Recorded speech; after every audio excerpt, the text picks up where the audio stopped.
Hi guys, my name is Nonema Tikela. Welcome to my YouTube channel. So today I want us to talk about the docket that wasn't supposed to exist. Senzo Meyiwa trial, the second docket implosion. This wasn't cross-examination, this was an autopsy. Advocate Zandile Mshololo didn't raise her voice. She didn't need to because what unfolded next exposed something far worse than incompetency. It exposed institutional amnesia by design. Let's be clear about what the court has already had. Docket 375, the original investigative pathway, recommended that Kelly Khumalo and other occupants be charged with murder, defeating the ends of justice. The docket did not disappear, it was buried. We already know all of this. Now, let's enter into the second docket. Under oath, Captain Muhola admits something extraordinary. She wasn't aware of the second docket, a docket compiled separately by Warrant Officer Mashak Makubo, Colonel Joyce Buthelezi. It was not linked to the main docket 636, not disclosed, not explained. Her excuse was what? I came to know about the docket simply because I am responsible for bringing dockets to court. Read it again. Hear it again. I came to know about the docket simply because I am responsible for bringing dockets to court. That was Sergeant Mokola, guys, when she was asked about the second docket. The officer responsible for presenting evidence in a murder trial did not know which dockets existed until she physically carried them. That is not administration. That is systemic failure. Was it systemic failure or was it her trying to bury the docket? I don't know. But the time will tell us. We'll find out about these things because they keep coming up. Then warrant has never, that warrant, the warrant that never happened. Then came the fatal question.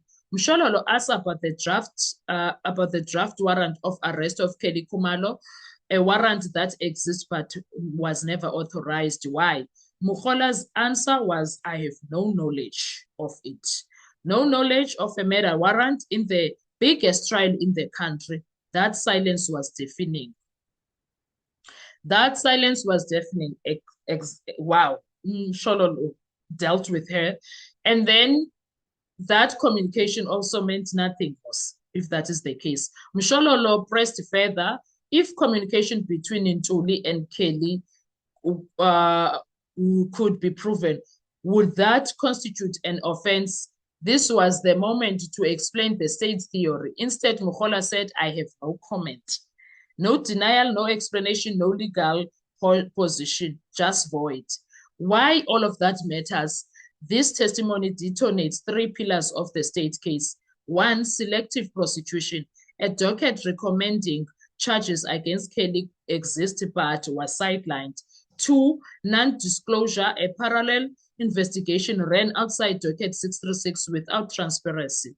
Three, collapse of investigative credibility. An investigating officer unaware of arrest warrants, dockets, and alleged communication cannot anchor a lawful prosecution. This isn't oversight, this is a choice. And that is exactly what they did. They made choices when it comes to 375 and 636. Perhaps they could have imaged them.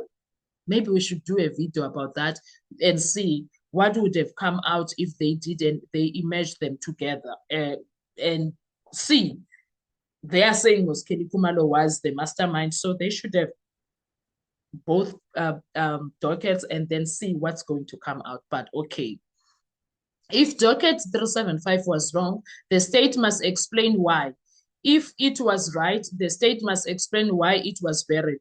Because justice doesn't disappear quietly, it gets substituted. And today, under calm questioning, the substitution was exposed on record under oath. This is not a crack in the case. This is the foundation giving away. Because who does what they did? Who does what they did? They can't answer serious questions when it comes to everything here.